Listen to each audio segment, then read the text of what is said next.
Emotional work has to do with raw, vulnerable self-reflection, where you're just honest with yourself. And I'm not even talking about with another person. Sometimes it's having a set of questions that you are just journaling about. Right. You need to have either a person or a journal where you are 110% raw and honest about who you are.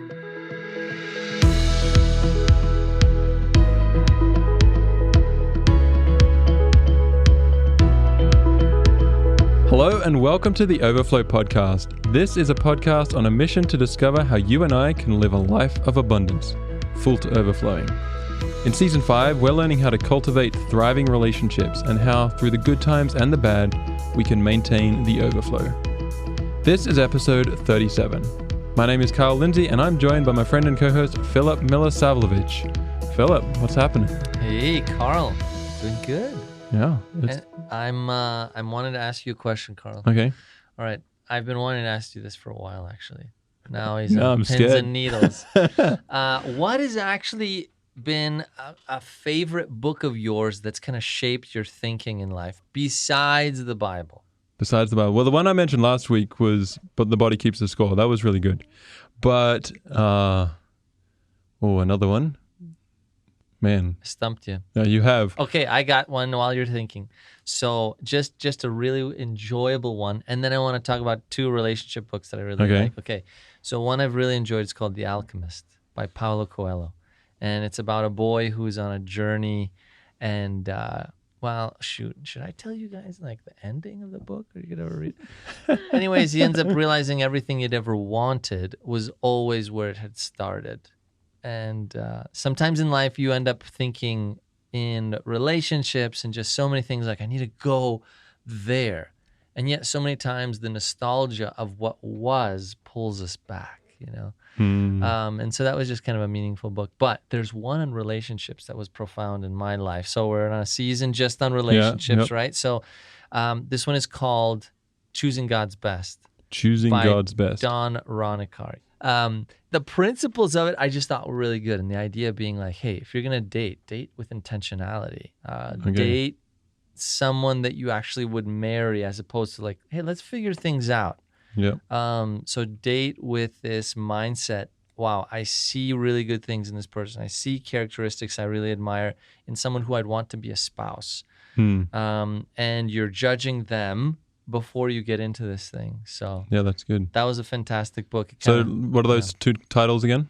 The Alchemist, that's more of a story. And then Choosing God's Best by Don Ronikari. But then one that I really, really like. Now, you got three. Well, I said two relationship books. Okay. So this one is The Meaning of Marriage by Tim Keller. I was going to mention that one. I stole your book. Okay, yeah, that one was good. It was really, I listened to that earlier this year, and I recommend it just for people who are like thinking about getting married. And the idea is resetting the meaning of actually thinking about what it means to enter into a relationship.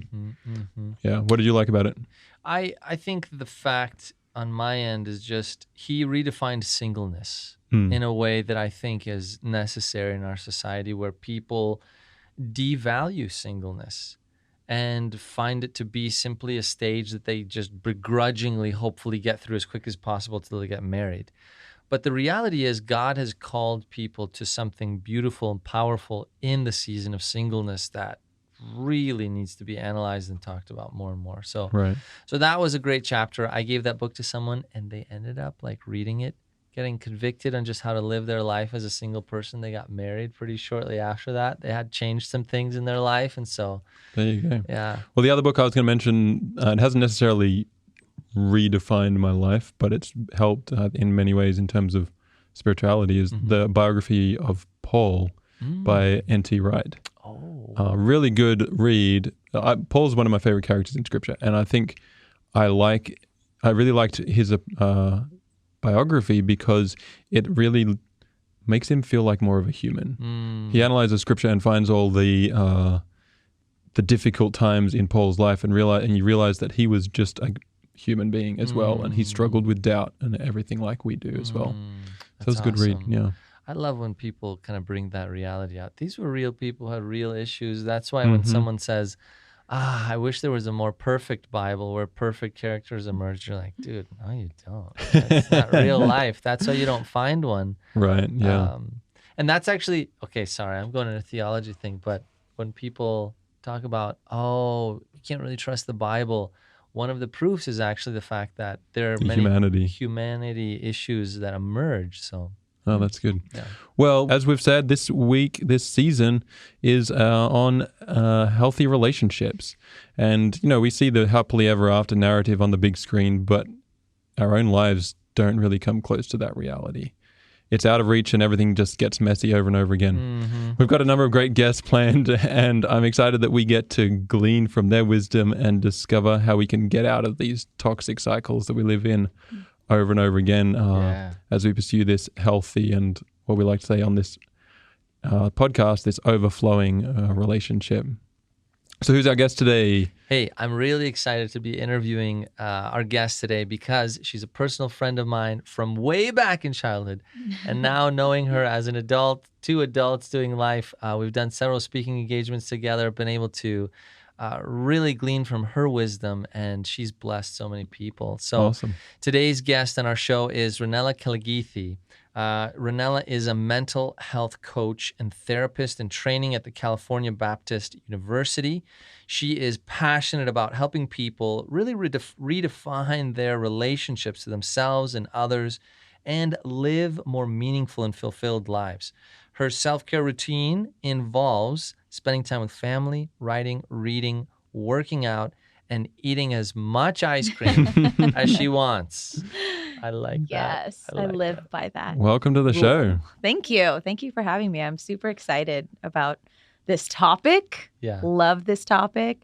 It encompasses every human being's existence. It's a super important topic, and yet there are so many things that can we go still wrong. Yeah, exactly. Yeah. A lot. Yeah, so it's good to be here. You were mentioning a couple of those books earlier, and I've read, I think, 3 out of the 4 that you shared. Oh, that's Which a one good did you ratio. read? The Alchemist. Yeah, you gotta read that. I haven't read that one, but good stuff. Well, last week we talked about attachment theory with Dr. Torben Berglund, and so today we're kind of continuing that conversation because knowing our attachment style is just one of the ways we can prepare ourselves to enter into a relationship. But today we're talking about how we can set ourselves up well for a successful relationship. And so that's where we're going to start. And from the context of attachment theory, we're jumping into this. So what are some things that can happen, Ranela, when we don't do the work in preparing ourselves to be in a relationship? Yeah, that's a really interesting question. When we don't prepare ourselves to be in a relationship, I guess I kind of have a question for that question. Okay. Because that will kind of help our answer. But when you think about the perfect relationship that you've always dreamed of, you're in one, you're not yet. I'm dating, you're but dating, not, but not yet. So if you could just pull out of your mind, when I think of a perfect relationship, this is what comes to mind. What would it be? What are just some little things that come to your mind? What entails a perfect relationship? Adores me to the utmost degree. Every quirk and everything about me. But that's okay. That's just Full one way, though. acceptance. Full acceptance. Yes. What else? Being able to do the same back, 2-way. Oh, that's a good one. Right. So I would really love, playing basketball with me. Okay, One of my similar favorite hobbies, interests. similar interests. Yeah, companionship, adventure, lifestyle. There's so many of these things. Obviously, great conversations. Right. And great conversations take what? Time. They take time. And it takes listening. So all of these things that we're sharing entail a lot of emotional awareness, emotional intelligence. So when we talk about being prepared or not being prepared enough, sometimes when you're younger, you're thinking, oh, to be prepared, okay, I got to make sure that I have this nice body, that I look good, that I'm going to get this really great job. I'm going to start making this amount. And we have all of these things that are really nice for attraction. But when it comes to what every human genuinely wants in a relationship, it always comes down to more of the emotional aspect. Yeah. What actually keeps something long term. We can do life together and go parallel side by side. Yeah. That's so good. It's like what will sustain this thing for a lifetime, Right. as opposed to ignite it for a moment. Yeah, like the Hallmark movies are cute. Yeah. And then they always end with like, and then they lived happily ever after, but you never see what happens afterwards, right? Right. And anyone can have a spark of attraction and chemistry. Sure. But do we actually know how to sustain that? So when we talk about being prepared or not being prepared enough, it really comes down to how emotionally aware are you of yourself, first of all. Right. Self-awareness is a huge thing, and that can go down into deeper layers, but also awareness of basic and more than basic human psychology, human emotion. I have male clients that I work with and female clients, and I do find that the women, because of societal conditioning, are more quickly able to put their finger on their emotions, why they're feeling them, and what needs to change. Whereas it's been really awesome to work with my male clients because it takes them a little longer, but once they start seeing the patterns, they're like, oh, and it becomes very quick. It's really just a matter of knowledge and awareness, right? Right. And so anyway, when we don't make that necessary preparation, I think there are so many issues that can come up because we're living out of our subconscious instead of our level of awareness. So the things that are happening between me and the person that I'm dating, they're saying things and I'm just reacting, and we're just reacting to each other instead of being really intentional about our relationship. You know, one thing Pastor Ciccarelli said in episode 7 was that idea of responding rather than reacting. And it's getting in that position where we can respond, instead of react, and just because reacting is instinct. And a response is actually thought about. Right. I got a question, because self-awareness is something that we've kind of talked about only in the last 10, 15, 20 years maybe. So how were relationships happening? I don't know if you know this, but how were relationships happening 50 years ago, and what were they like? Because there's been healthy relationships back then too. Yeah. Or even 100 years ago, you know. Right. 2000. Yeah. Since Adam and Eve. Come on, there's got to be some healthy ones. Absolutely. And it is really interesting because I come from an Indian background. I'm half Indian, and I actually have a cousin who kind of had an arranged marriage pretty much. I mean, that's still happening very strongly. They strongly believe in that. And a lot of these people end up staying together and are quite content and happy, more so than people who, have love marriages or, however they call it. And so, I think there are so many different layers beneath each thing. But back as far as my parents, the only questions they were really asking, or their parents were asking, was, do they have a good job and can they take care of you? Right. But, now we see in our society that those are good questions to ask, but it goes so much deeper. Do you think part of it is, I mean, we were talking before we pressed record earlier on the idea of distractions in society today. Do you think that kind of has a play into creating our makeup and personalities that then make me a good or a bad match for somebody? I think it complicates the journey, because when we talk about preparing and becoming someone that can interact in a relationship in a healthy way, this whole journey, even the journey of marriage and being in a relationship, it's really about one thing, and that is, have I become a whole, aware person? And so I think it complicates that process because it just creates some obstacles and challenges to knowing yourself. It's easier to kind of jump into distractions. It's easier to jump into coping mechanisms that you can get addicted to or whatever that blind you or keep you on the surface, instead of being able to really know yourself and be okay with who you are and have that level of self-awareness that's going to help you in a relationship. So I think it definitely complicates things, but I think probably 50 or 100 years ago, they had their own thing, That's probably true. No, it's so interesting. I think that is a sexy, beautiful, attractive person, one who is very aware of themselves, who is almost confident in their skin. And there's a I think a negative confidence that's just, I don't know how you would, maybe there's a different word in psychology, but there's the negative confidence. Then there's just this, they have a healthy self-concept. Yeah. And that is just beautiful. Yeah, I think the negative confidence that you're talking about, and we talked about this before last time we spoke together, was just the idea of it being more of compensation than confidence. Yeah. And so what healthy confidence and having this strong sense of self. When I work with my clients, one of my main goals by the end is for them to have a really strong sense of self. And what I mean by that is they understand how their childhood affects who they are today. They know their own likes and dislikes, their own values. They have boundaries. They know where someone else ends and where they begin.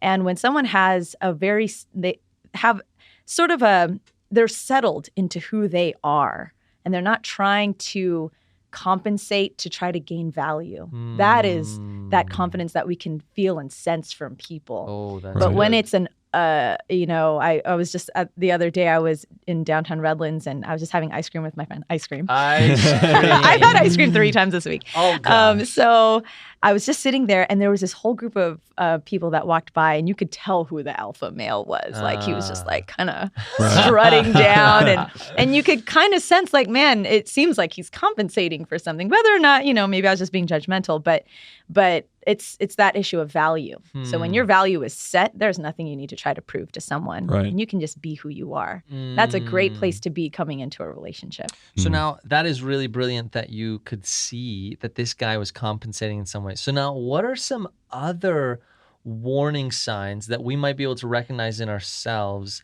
that, oh man, I need to work on this? Now I know that's tough. Sometimes it's usually someone speaking into our lives where we kind of recognize it, but is there something else that now you're kind of speaking into everyone's life? What could it be? What are some other ways? Yeah, so warning signs that you could kind of see in yourself that there might still be things that you need to work on. Yeah. Absolutely. I think the ironic part about all of this is that we're talking about preparing to be in a relationship, but sometimes we learn most about ourselves when we're in the relationship. Good point. And so going back to thinking about your past relationships, and even if you haven't really been in a official relationship, you've definitely been in situationships, you've been in other experiences where you've liked someone or whatever. What have you noticed about how you feel about yourself when you're in a relationship? So are you trying to change who you are to fit who they are? Do you notice that the way that they react to you is causing some type of triggers inside of you that make you feel like you have low self-worth? Or how does your nervous system feel? And I know that's like a really weird thing to think about, but when you've been in past relationships, how have you felt anxious? Have you felt are there things that they have said that made you feel like you were not enough? Those are types of things that you want to really focus on. Like, your triggers are your teachers. And like so thinking about the situationships, the relationships, the other things that you've been in the past, like what were some of the triggers to make you feel not aligned with who you are? Because the best way to enter into a relationship where you can give it the best shot for both of you is when both of you are coming in with this sense of, I know who I am and I know what I'm looking for. And we're just trying to see if it fits. And if not, it's okay. Right. Anything outside of that where it's like, I want you to be something for me that I can't find in myself. That type of stuff is what's going to cause the codependency. It's going to make it hard. And I mean, we talked last week about the attachment theory. When you've got an attachment style that is insecure, when you don't have to necessarily move to a secure style, but you can just be aware of the trigger points and what the way you are wired to react in those kind of situations and start responding instead. Oh, yeah. I was just talking to somebody who literally just got out of a relationship that they got the one that had the broken heart. The girl was like, you know what? You're just not satisfied with who I am. And it feels like I'm having to change to make you happy. Right. And I think that's actually a good thing to address before you get married. You don't want to step into the most sacred of commitments of your life, Yes. feeling as though, I'm not being my true self. But the other thing I realize, it's okay. Like, it's okay that you are not everything that this person wants, because you're going to be a fake for 30 years of your life. You're not going to be happy. Exactly. And so be honest. Now, there are some ways in which, well, you just don't like me for who I am. And you know what? Some of those who you are parts of you need to change, though. Yeah. But it doesn't mean you have to change in that relationship to make it work. But I also think there's a part of that where there are some valid points to it. Hey, yeah, maybe your authentic self isn't that healthy. And that's why it's so important to have that work that you've been doing on building that self-awareness, because yes, you do learn those things in a relationship. Like you were saying, oh, if someone was like, oh, you just don't like me because, that type of thing. That is more of you're trying to, you're almost defending who you are. Ego, defensiveness. Right. Versus being like, I really know who I am, and these are some of my values, and it doesn't seem like that's something that you're respecting, and maybe we're not on the same page on that. That's very different than the reactive. Right. Yeah. And I think of, for instance, someone who you're going to date someone from a different culture, and you just don't agree on so much, that's going to cause a lot of conflict. Unless you can begin to appreciate those things. Right. That's, hey, I am Yugoslavian. Yeah. I can't take that out of me. There are certain things I like and do, and preferences, tastes, Or I'm a Christian. You're not. Well, man, we're going to have a lot of rub here if one of us doesn't change, and I'm not going to be compromising in this. So my authentic self is who I am. Yes, and that's part of building self-awareness, is knowing clearly what your values are.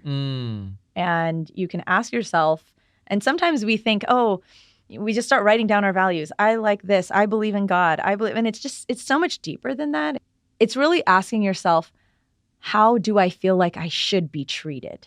That's part of your values. That's setting up your boundaries. That will help you in a relationship as well, because if they're not treating you in a certain way, they're violating those values that you have. It's also, how do I feel like, I want to live out my lifestyle? That's part of your values too. And so just going deeper into that and building a very clear sense of who you are is going to be so helpful. So many times in relationships, we try to look to the other person to tell us who we are, and we want to find ourselves through the other person. Wow. But that is putting way too much pressure on someone that was never meant to fit that role. Right. Especially because you hardly know each other. You need to come with a very clear sense of who you are. Do you think that so many people, though, who are younger don't really know who they are? So it's like they're trying to find an anchor, and sometimes it feels like the other person is my anchor. They're going to tell me who I am because I'm not really sure either. How do you really even discover that?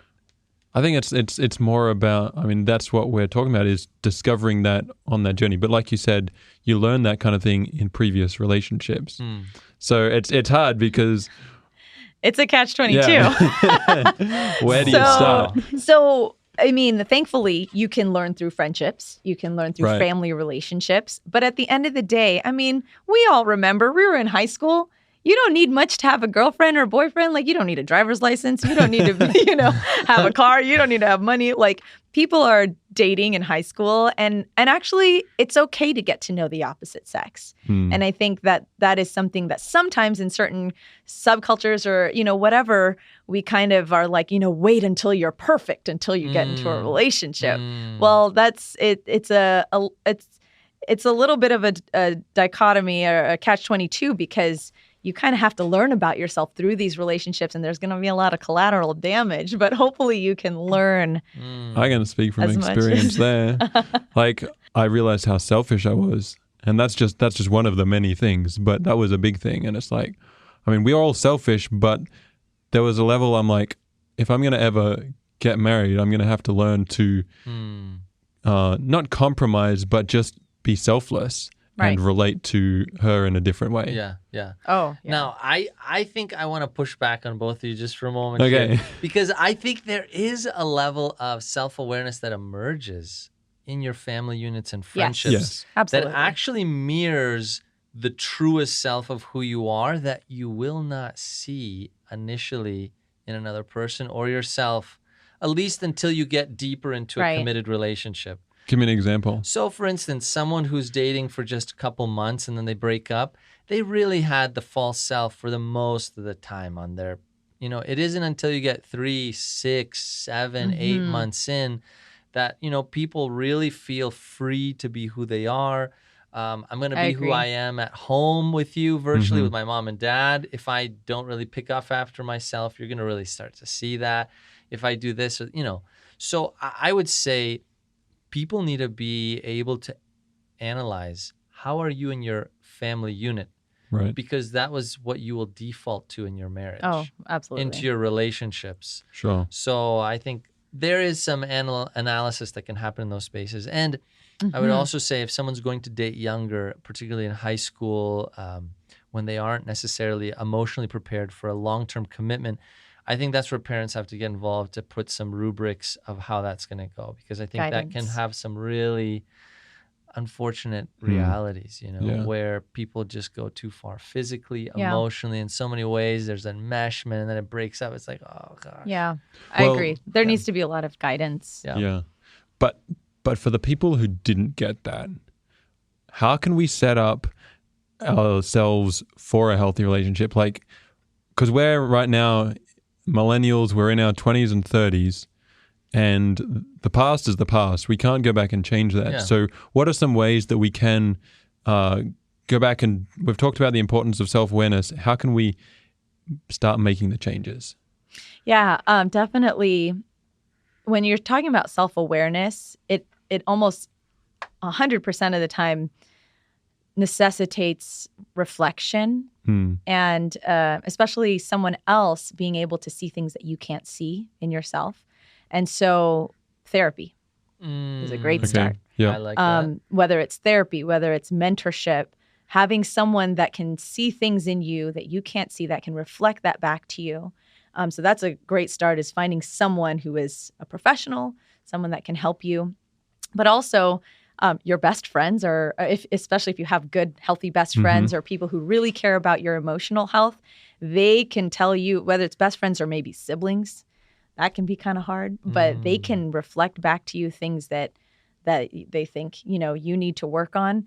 Books are mentors. Yes. Books are teachers. I mean, I was averse to reading relationship books for some reason up until I was like 18. And then when I finally gave myself permission, it was weird. I was like, I will not touch relationship books because then it's going to make me want to be in a relationship, all of that stuff. So, but then when I turned 18, for some reason I allowed myself to, and I just started devouring relationships books, because I come from a broken home. And so I wanted to know, what do I need to do to not make this happen in my life, and they were my teachers. I learned so much about myself, so much about relating to other humans. Obviously, there's so much. So I would just say research. And when we talk about emotional work, so much of it, I think the reason why people skip over it, why it's easy to skip over, is because emotional work has to do with raw, vulnerable, honest self-reflection. Oof. Say that again. Emotional work has to do with raw, vulnerable self-reflection, where you're just honest with yourself. And I'm not even talking about with another person. Sometimes it's having a set of questions that you are just journaling about. Right. You need to have either a person or a journal where you are 110% raw and honest about who you are. There has to be some outlet where you can really process what's actually going on in your mind and heart. And that brings a lot of awareness to who you are and how you've been living your life. And so, a lot of it's easy to skip over because it feels too simplistic, but that's the deep emotional work. That's good. Yeah. And when I think of mentors, I also think of, it's not just always one person. It can be a couple that you really admire, and really just asking them the honest questions about, hey, how does this thing work? This marriage, this relationship that you have, it seems like it's going well. And they can tell you the good, the bad as well. In that space. So you talked about the idea there that we learn, as we said, it's a catch-22. So if you're already in a relationship and you feel like you need to do work, what you're talking about works for that as well, right? You can start learning, you can start reading, you can start therapy at any point. So if Philip, you've been married for 10 years, there's 13. How many? Going on 13. 13. Wow. So there's help for you. There's hope for you. Amen. I won't stay the same. And it's so interesting. We have matured so much as a couple. Like, we aren't the same people we once were. Our marriage isn't the same it was on day one that it is now. And I tell you, thank God. Yeah. Some early tough years in our marriage. But that's the cool thing when you talk about, okay, so let's say I'm feeling like this relationship isn't working out. Well, is there something that you can do, that you can still work on it? How can you still invest in this thing and not give up on it? Particularly if it's a marriage. Right. That's a for sure. Do everything you can under the sun to make that thing survive. Right. But I think that's the beautiful thing to realize, like, you can grow as a couple when you have toxicity, when you have issues, you can work through it. Absolutely. And now I wonder, when we're looking at Ranela here, how do you work through issues when you have them? That's a tough one. How do I at least own up to my part in those relationships? How do I deal with that? Yeah, I think the hard thing about already being in a relationship and you're still working through those things is that there's a little bit more ego involved, because you've already set up a certain precedent about who you are in the relationship. And so it takes humility. It also takes the mindset that in this relationship, if there's toxicity, and I know there is, and we're trying to work on this, it takes the mindset of not waiting for the other person to change before you do. Oh, that is probably one of the hardest things, because it's unfair. Yes. It actually feels very unfair, especially because you have history. You've been together. You know the inside and outside of who they are. You even know their motives, you know everything about them. And so it's like getting out of that mindset of, I'm going to wait for you to do your part until I do my part. That, I think, is the biggest hindrance to really healing some toxicity in relationships. Oh, that's good. That's powerful. But starting first is basically what you said. And as Christians, to me, if you're going to ask me what it means to be a Christian, at the end of the day, you can throw out all the things that you normally think about being a Christian, that you attach to being a Christian, even like giving your money to the poor and going to church and all of this stuff. At the end of the day, it's making the first move of love. It's making the first move to say, you know what? I'm choosing on this journey of emotional healing to not make this about you. This is about me. Wow. This emotional healing journey is about, how can I look at myself as the bigger person emotionally. Right. Wow. I mean, because that's what God did. He was the bigger person and came to be with us first. Now, you can go about that with the sense of arrogance, like, I'm the bigger person here. I'm the one choosing this here. But I think what you're bringing out is just like, hey, how can I choose the road of humility, selflessness, and true compassion to say, you know what, I'm willing to change first. Right. And that does, in essence, I mean, if someone looking on the outside at those two, you can say, yep, that's the bigger person. Because, I mean, at that point, you can be like, or there's risk that they won't change as well. And then there's animosity. And that's why you got to make sure every fault that they have before you say, I do, you're absolutely okay with them living like till the day you die. Wow. Right. Yeah, that's huge. Yes. I think that's the preparation for sure, to make sure, because even if you have a perfect relationship, you're going to have struggles. Oh, yeah. It's life. And so setting yourself up to the place where you can know, like, yeah, we're going to have issues, but at least I know, like, I am totally on board with who this person is right now, even if they never changed. That's going to help in the long run. So we have a listener question that is slightly related, but the opposite direction. When the other person is the one that is traumatized and really needs to do the work.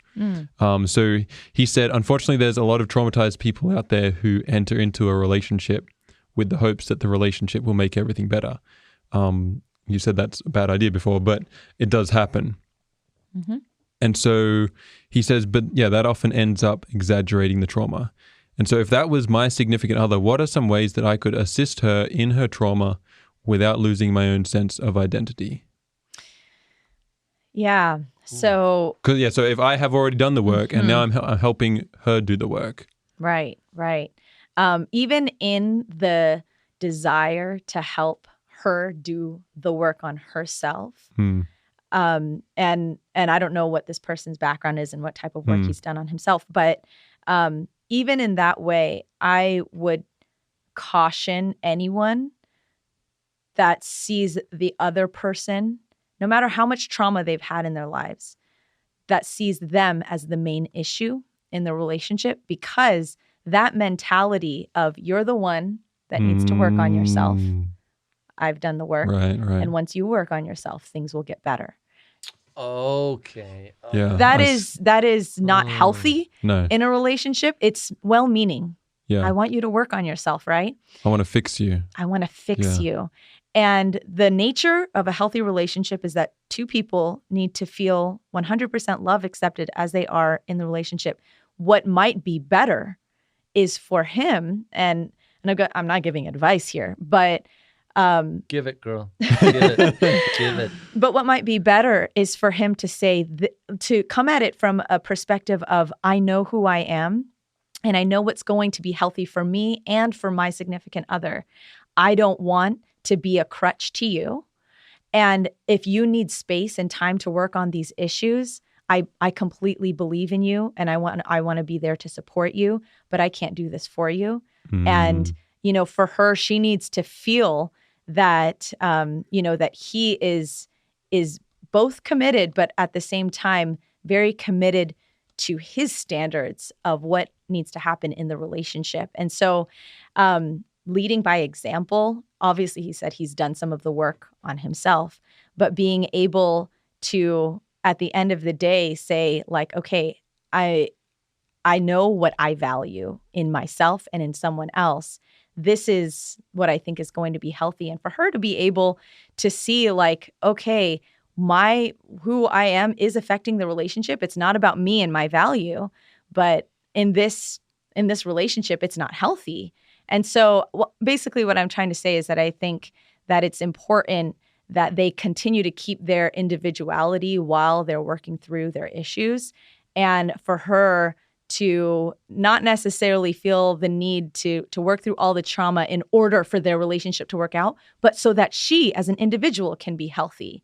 And I think that can happen more so when, when he leads by example, or when he's able to give her the freedom to do whatever she needs to do, even if it means not being part of that relationship, which can be very difficult. Of course, there are so many assumptions I'm making without knowing their experience. Yeah, and I mean, if that happens in a married relationship, it can become more complex. Yeah. Because it's like, I can't just walk out on you in this. But I think that's where getting support is really important. Getting someone on their side who's not the spouse to also be and it's making an assumption that they also want to change as well. Right. Right. Yeah, it all depends on how she feels. If she feels like she's totally fine, there's not much that you can do about it. Yeah. Obviously you can encourage that, but yeah. Well, before we finish, can you kind of give us some parting words of wisdom? I mean, this episode's been full of wisdom, but anything last thoughts you'd want to say, or maybe some questions that we can think about, and like you said, journal about as we go about the rest of this week? Yeah. I think when you are preparing and when you're thinking about this, I definitely would encourage people not to be too black and white. Because sometimes as humans, we like to have checklists and we like to say, oh, okay, I need to do this, and then I'll be ready. But at the same time, there's definitely a level of understanding that this is all a journey and a process. You're going to be learning this in a hopefully in a great way before you get into a really serious relationship, but you'll be learning so much of this while you're in the relationship or when you're married, or, whatever. And so I think just looking at this process of emotional intelligence, emotional awareness, of a lifelong process that is only going to better you and the people around you. If you have come from a family where you know that your parents were not given emotional tools, so they were not able to give it to you. Maybe you come from a broken home. Those types of things are really important to they're little warning signs of, I need to be even more intentional, because I am now a cycle breaker, and I am, needing to gain all this wisdom that a lot of people learn, when they're younger, but really being intentional about putting that work in. Getting your hands on as many books as possible, talking to people, but just in general, I don't know, it's so easy to think that you're becoming self-aware and to check off all these boxes. But at the end of the day, the real question is, how do I feel about myself? How do I feel about who I am, where I'm at?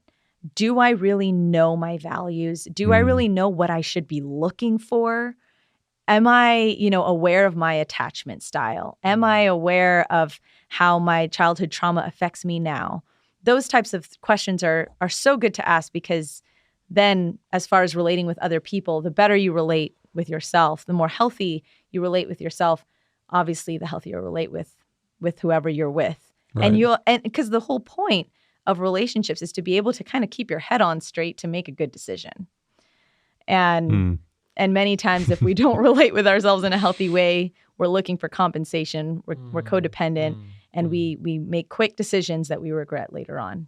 So good. I also think, just if I could just say one thing, is I've heard this so many times. God just hasn't brought someone in my life. I have so much more to work on. I really have more I have to work on.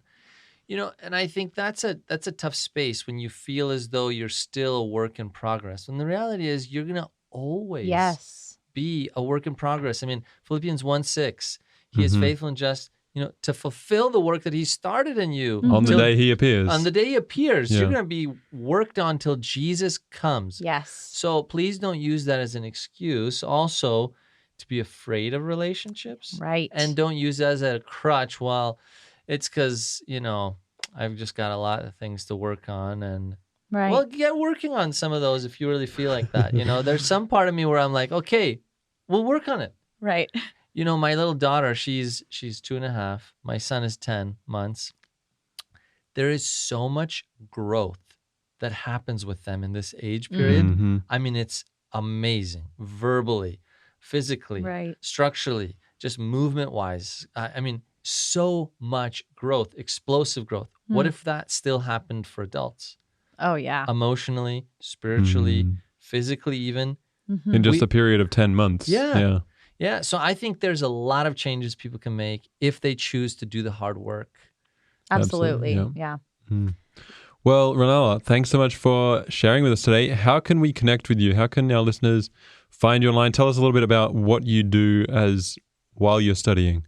Yeah. So I am mainly on Instagram at Life with Ranela, Ranela.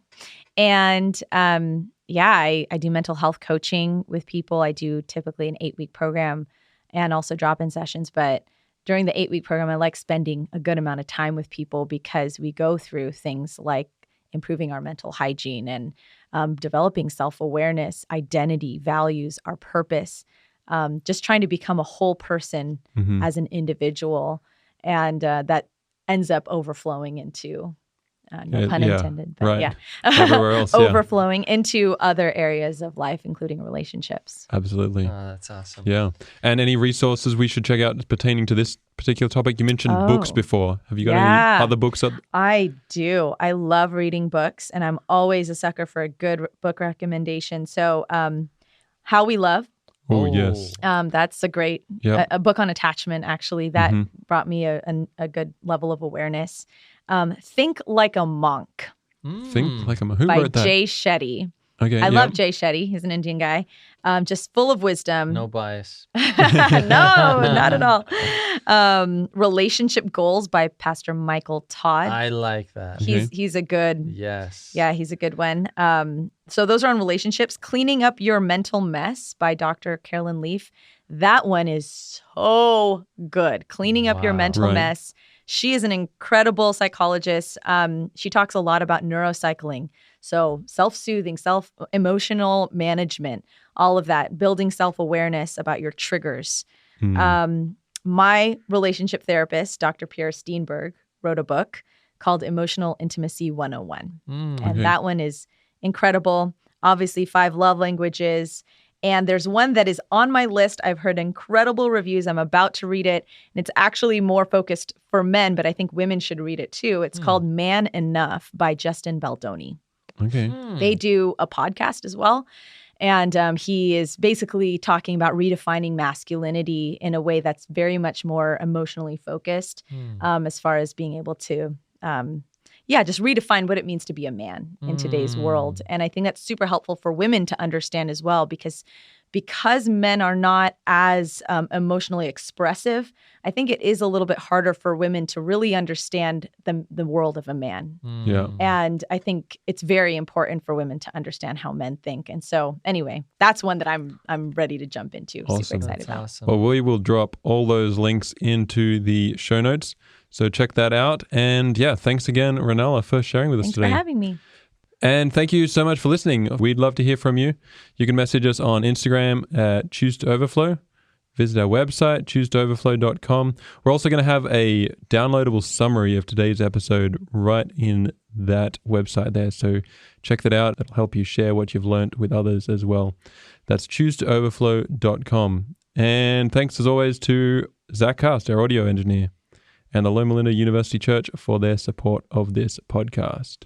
And we want to leave you, as we always do, with a blessing. So may God bless you with his peace, his hope, his courage as you go forth to do the tough work of working on yourself this week. And may the Lord's favor always be upon you. Amen. As we always like to say, today, choose to overflow.